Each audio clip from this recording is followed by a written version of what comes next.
മൃഗങ്ങളുടെ രോമങ്ങൾ വരയ്ക്കുന്ന സമയത്ത് ബിഗിനേഴ്സിന് ഒരുപാട് കൺഫ്യൂഷൻസ് ഉണ്ടാവാറുണ്ട്. എന്തൊക്കെ ടൂൾസ് യൂസ് ചെയ്യണം, എവിടെ നിന്ന് സ്റ്റാർട്ട് ചെയ്യണം, എങ്ങനെ ഷെയ്ഡ് ചെയ്യണം എന്നിങ്ങനെ. ഈ ഒരൊറ്റ ക്ലാസ്സിലൂടെ നിങ്ങളുടെ എല്ലാ ചോദ്യത്തിനുള്ള ഉത്തരം ലഭിക്കുന്നതായിരിക്കും. കൂടാതെ ഒരു ഡോഗിനെ മനോഹരമായിട്ട് ഷെയ്ഡ് ചെയ്ത് കംപ്ലീറ്റ് ആക്കാനായിട്ട് നമുക്ക് പഠിക്കുകയും ചെയ്യാം. ഒപ്പം പ്രാക്ടീസ് ചെയ്യാനും സ്റ്റെപ്പ് ബൈ സ്റ്റെപ്പ് ചിത്രങ്ങളും ബോണസായിട്ട് നിങ്ങൾക്ക് തരുന്നുണ്ട്. അപ്പോൾ എങ്ങനെയാണ് നമുക്ക് സ്റ്റാർട്ട് ചെയ്യാം. നമസ്കാരം, എൻ്റെ പേര് Sachin. I am an artist and I have a dream. Welcome to our art channel.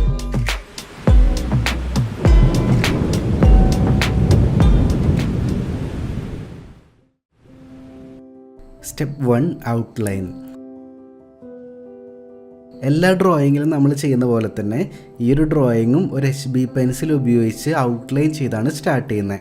ഈ ഒരു ഔട്ട്ലൈൻ്റെ സ്പെഷ്യാലിറ്റി എന്താണെന്ന് വെച്ച് കഴിഞ്ഞാൽ വളരെ മിനിമലായിട്ടുള്ള ലൈൻസ് ഉപയോഗിച്ചിട്ട് ബേസിക് ഷേപ്പ് ഉപയോഗിച്ചിട്ടാണ് ഈ ഒരു ഔട്ട്ലൈൻ ബിൽഡ് ചെയ്തെടുക്കുന്നത്.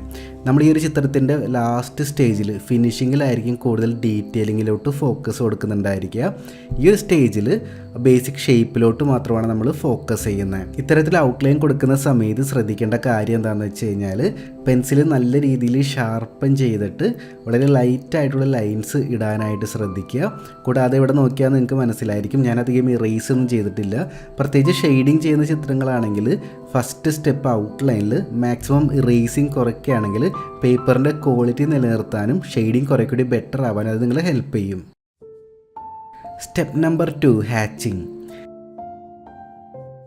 ഹാച്ചിങ് എന്താണെന്ന് അറിയാത്ത കൂട്ടുകാർക്ക് വേണ്ടിയിട്ട് കണ്ടോ, ഞാനിവിടെ പെൻസിൽ ഉപയോഗിച്ച് വളരെ ചെറിയ ചെറിയ ലൈൻസ് ഉപയോഗിച്ചിട്ട് ലൈറ്റ് ആൻഡ് ഷാഡോൻ്റെ എഫക്റ്റ് കൊണ്ടുവരാനായിട്ട് ശ്രമിക്കുന്നുണ്ട്.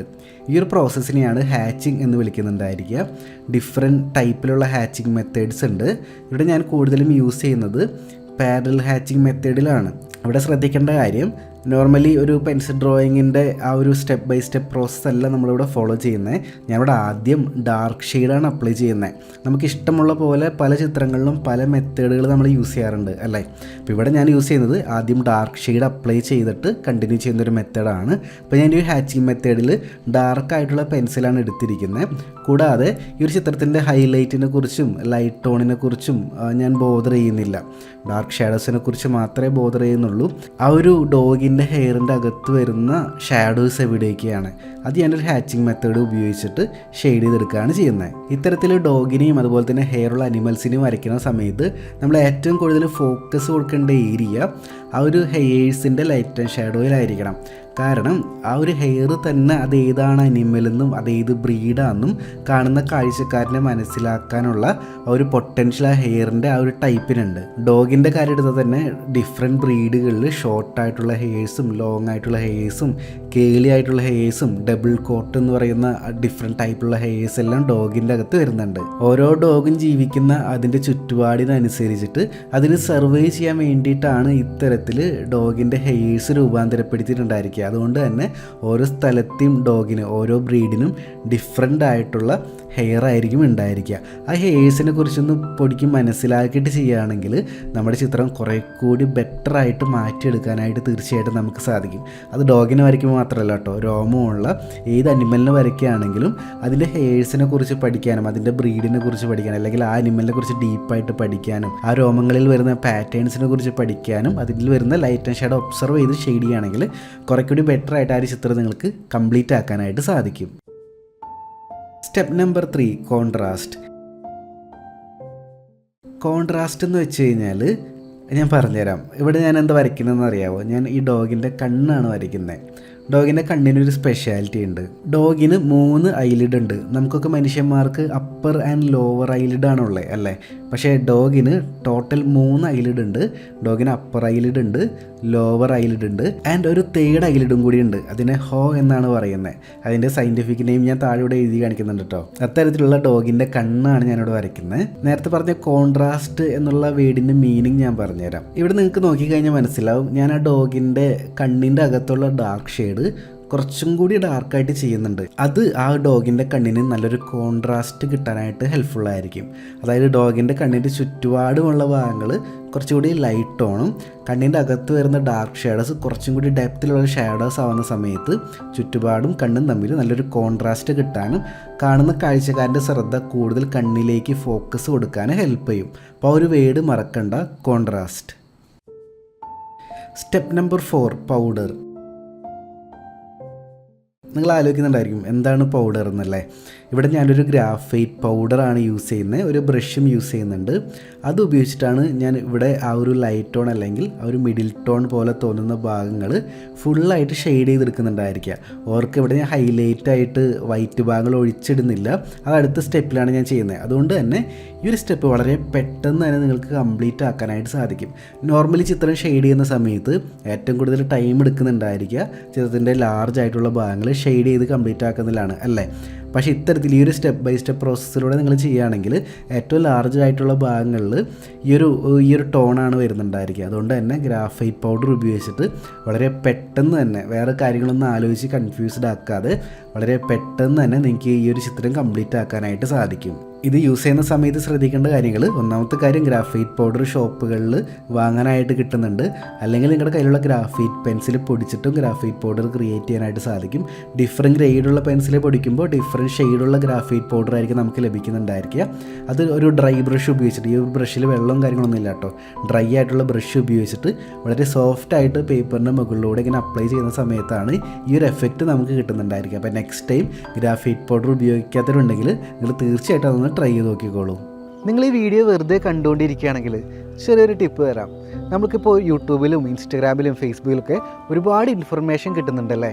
പക്ഷെ അതിൽ കുറേ ഇൻഫർമേഷൻ കൊണ്ട് നമുക്ക് യാതൊരുവിധ ഉപയോഗം ജീവിതത്തിൽ ഇല്ല എന്നുള്ളതാണ് സത്യം. ഇത്തരത്തിലുള്ള ട്യൂട്ടോറിയൽ കാണുന്ന സമയത്ത് നിങ്ങൾ വെറുതെ കണ്ട് തീർക്കാതെ നിങ്ങളുടെ കയ്യിലുള്ള ടൂൾസ് ഉപയോഗിച്ച് ഇതിൽ പറയുന്ന കാര്യങ്ങളൊന്ന് പ്രാക്ടീസ് ചെയ്ത് നോക്കിയേ. നിങ്ങളുടെ ടാലൻറ്റ് അഥവാ നിങ്ങളുടെ സ്കില്ല് ഇമ്പ്രൂവ് ചെയ്യുന്ന നിങ്ങൾക്ക് തന്നെ കാണാനായിട്ട് സാധിക്കും. അത്തരത്തിലൊരു വീഡിയോ നിങ്ങൾ ഉപകാരപ്രദമാക്കുമെന്ന് വിശ്വസിക്കുന്നു. Step number 5, highlight. ഈ ഒരു സ്റ്റെപ്പിലാണ് നമ്മൾ ഹൈലൈറ്റ് കൊടുക്കുന്നുണ്ടായിരിക്കുക. ഡോഗിൻ്റെ ഹെയർസിൽ ഏറ്റവും കൂടുതൽ വൈറ്റുള്ള ഭാഗങ്ങൾ അല്ലെങ്കിൽ ഏറ്റവും ലൈറ്റ് ടോണുള്ള ഭാഗങ്ങൾ നമ്മളിവിടെ ക്രിയേറ്റ് ചെയ്യുന്നുണ്ട്. അതിനായിട്ട് നമ്മളൊരു മോണോസീറോ ഇറേസർ എന്ന് പറയുന്നൊരു ഇറേസറാണ് ഉപയോഗിക്കുന്നത്. ഒരു പെൻ പോലെ ഇരിക്കുന്ന ഇറേസറാണ്, നല്ല ടിപ്പായിരിക്കും, ഇറേസിങ് ക്യാപ്പബിലിറ്റി കുറച്ചും കൂടി കൂടുതലായിരിക്കും.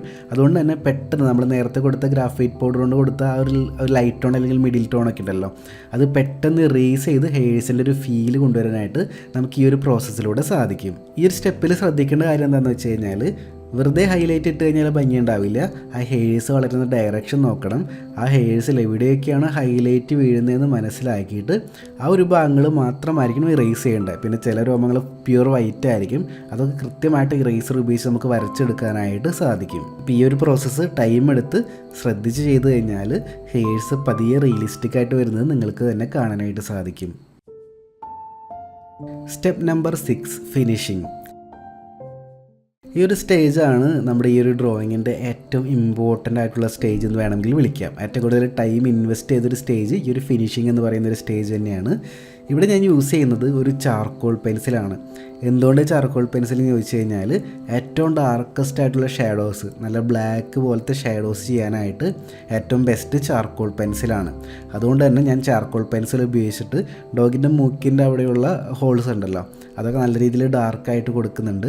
അതിനുശേഷം ഗ്രാഫൈറ്റ് പെൻസിൽ ഉപയോഗിച്ചിട്ട് മൂക്കിൻ്റെ ചുറ്റുപാടും ഒരു ഡാർക്ക് ഷാഡോ കൊടുത്ത് ആ മൂക്കിൻ്റെ ചെറിയ ടെക്സ്ചറിങ്, അത് ഡോട്ട് സ്റ്റിപ്ലിംഗ് എന്നാണ് ഒരു മെത്തേഡിന് പറയുക, ഡോട്ട് പോലെ ഷെയ്ഡ് കൊടുത്തിട്ടാണ് ഞാൻ അത് കംപ്ലീറ്റ് ആക്കുന്നത്. അത് ബ്ലെൻഡ് ചെയ്യാനായിട്ട് ഒരു ബ്ലെൻഡിങ് സ്റ്റമ്പ് ഞാൻ യൂസ് ചെയ്യുന്നുണ്ട്. അപ്പം മൂക്കും ഇതേപോലെ തന്നെ, കണ്ണിൻ്റെ പോലെ തന്നെ മൂക്ക് നമ്മൾ ഫോക്കസ് കൊടുക്കുന്ന ഒരു ഏരിയ തന്നെയാണ്. അതുകൊണ്ട് തന്നെയാണ് അതിന് കുറച്ചും കൂടി കോൺട്രാസ്റ്റ് കൊടുത്ത് കുറെ കൂടി ടൈം എടുത്ത് നമ്മൾ കംപ്ലീറ്റ് ആക്കിയിട്ടുള്ളത്. ഇനി നമുക്ക് സെയിം ചാർക്കോൾ പെൻസിൽ ഉപയോഗിച്ചിട്ട് ഹെയറിൽ തന്നെ കുറെ കൂടി ഡെപ്തുള്ള ഏരിയാസ് ഉണ്ടെങ്കിൽ അത് ക്രിയേറ്റ് ചെയ്യാനായിട്ട് സാധിക്കും. ഇത്തരത്തിൽ സ്റ്റെപ്പ് ബൈ സ്റ്റെപ്പ് പ്രോസസ്സിലൂടെ ഈ ഒരു ഡ്രോയിങ് കംപ്ലീറ്റ് ആക്കുന്ന സമയത്ത് നമുക്ക് കുറെ കൂടി കോൺഫിഡൻസ് കിട്ടും. കാരണം എന്താണെന്ന് വെച്ച് കഴിഞ്ഞാൽ, ഓരോ സ്റ്റെപ്പിലും ആ സ്റ്റെപ്പിൻ്റേതായിട്ടുള്ള കാര്യങ്ങൾ മാത്രമേ നമ്മൾ ചെയ്യുന്നുള്ളൂ. ഇവിടെ ഫിനിഷിങ്ങിലാവുന്ന സമയത്ത് ഫിനിഷിങ് ചെയ്യാൻ വേണ്ടിയിട്ടുള്ള കാര്യങ്ങളാണ് നമ്മൾ ചെയ്യുന്നുണ്ടായിരിക്കുക. അതുകൊണ്ട് തന്നെ നമ്മൾ ഒരുപാട് കാര്യങ്ങൾ ചിന്തിച്ച് കൺഫ്യൂസ്ഡ് ആകേണ്ട ആവശ്യമില്ല. ഇപ്പോൾ ഹൈലൈറ്റ് കൊടുക്കുന്ന സ്റ്റെപ്പിൽ ഹൈലൈറ്റിനെ കുറിച്ച് മാത്രം ചിന്തിച്ചാൽ മതി, ഡാർക്ക് ടോൺസ് കൊടുക്കുന്ന സ്റ്റെപ്പിൽ ഡാർക്ക് ടോൺസിനെ കുറിച്ച് മാത്രം ചിന്തിച്ചാൽ മതി. ഇവിടെ നമ്മൾ ഫിനിഷിംഗ് ആണ് ചെയ്യുന്നത്. സോ നമ്മുടെ റെഫറൻസ് പിക്ചർ നോക്കി എവിടെയൊക്കെയാണോ ആ ഷെയ്ഡുകൾ ഡെപ്തിൽ കൂടുതൽ ഷെയ്ഡ് ചെയ്യേണ്ടത് എന്നുള്ള കാര്യങ്ങളൊക്കെ നോക്കി വീണ്ടും ഞാൻ ഷെയ്ഡ് ചെയ്ത് കൊടുക്കുകയാണ്. ഇനി നെക്സ്റ്റ് എവിടെയെങ്കിലും ഹൈലൈറ്റ് വേണമെന്നുണ്ടെങ്കിൽ നമുക്ക് മോണോസെറി ഇറേസർ ഉപയോഗിച്ച് വീണ്ടും ഹൈലൈറ്റ് എല്ലാം ക്രിയേറ്റ് ചെയ്ത് കൊടുക്കാനായിട്ട് സാധിക്കും. അപ്പോൾ ഈ ഒരു സ്റ്റെപ്പിൽ നിങ്ങൾക്ക് മനസ്സിലാക്കാനായിട്ട് പറ്റും നമ്മുടെ ഡോഗ് കുറച്ചും കൂടി റിയലിസ്റ്റിക് ആയിട്ട് വന്നിട്ടുണ്ട്. ഇടയ്ക്ക് ബ്ലെൻഡ് ചെയ്യണമെന്നുണ്ടെങ്കിൽ നിങ്ങൾക്ക് ബ്ലെൻഡിങ് സ്റ്റമ്പോ അതോ ഡ്രൈ ബ്രഷോ ഒക്കെ യൂസ് ചെയ്യാനായിട്ട് സാധിക്കും. കൂടുതൽ മിഡിൽ ടോൺ കൊടുക്കണം അല്ലെങ്കിൽ കൂടുതൽ ലൈറ്റ് ടോൺ കൊടുക്കണം എന്നൊക്കെയുണ്ടെങ്കിൽ അവിടെ നിങ്ങൾക്ക് വീണ്ടും ഗ്രാഫൈറ്റ് പൗഡർ യൂസ് ചെയ്യാനായിട്ട് സാധിക്കും. അപ്പോൾ നേരത്തെ ചെയ്ത സ്റ്റെപ്പുകൾ വീണ്ടും വീണ്ടും റിപ്പീറ്റ് ചെയ്ത് നമ്മൾ ഉദ്ദേശിച്ച ലെവലിലോട്ട് ഉദ്ദേശിച്ച ആ ഒരു ഫിനിഷിങ്ങിലോട്ട് നമ്മുടെ ഡ്രോയിങ് കൊണ്ടുവരിക എന്നുള്ളതാണ് ഈ ഒരു സ്റ്റെപ്പിൻ്റെ ഉദ്ദേശം. ഇവിടെ നമുക്ക് കൃത്യമായിട്ട് ഈ ഒരു ഡ്രോയിങ് എപ്പോഴാണ് സ്റ്റോപ്പ് ചെയ്യേണ്ടത് എന്നുള്ള കൃത്യമായിട്ടുള്ള ഐഡിയ വേണം. അങ്ങനെയാണെങ്കിൽ ബെറ്ററായിട്ട് നമുക്ക് ഈ ചിത്രം വരച്ച് കംപ്ലീറ്റ് ആക്കാനായിട്ട് സാധിക്കും. വേൾഡ് കനൈൻ ഓർഗനൈസേഷൻ്റെ റിപ്പോർട്ട് അനുസരിച്ചിട്ട് ലോകത്ത് ഏകദേശം 360-ലധികം രജിസ്റ്റേർഡ് ആയിട്ടുള്ള ഡോഗ് ബ്രീഡ്സ് ഉണ്ട്. അതിനെല്ലാത്തിനും യുണീക്ക് ആയിട്ടുള്ള ക്യാരക്ടറിസ്റ്റിക് ആണ് ഉള്ളത്. ഞാൻ വരച്ച ഈ ഒരു ചിത്രത്തിൻ്റെ ഡോഗ് ബ്രീഡ് ഏതാണെന്ന് നിങ്ങൾക്ക് ഗസ് ചെയ്യാൻ പറ്റുന്നുണ്ടോ? ഉണ്ടെങ്കിൽ കമൻറ്റ് ചെയ്തോളൂ. ഇനി നമുക്ക് അടുത്ത ദിവസം മറ്റൊരു വീഡിയോ ആയിട്ട് വീണ്ടും കാണാം. എല്ലാവർക്കും നല്ലൊരു ദിനം ആശംസിക്കുന്നു. ബൈ. നമ്മുടെ ഓൺലൈൻ ആർട്ട് ക്ലാസ്സിൻ്റെ കൂടുതൽ വിവരങ്ങൾ അറിയുന്നതിനായിട്ട് ഈ സ്ക്രീനിൽ കാണുന്ന വാട്സപ്പ് നമ്പറിലേക്ക് ആർട്ട് ക്ലാസ് ARTCLASS എന്ന് ടൈപ്പ് ചെയ്ത് ഒരു വാട്സപ്പ് മെസ്സേജ് അയയ്ക്കുക.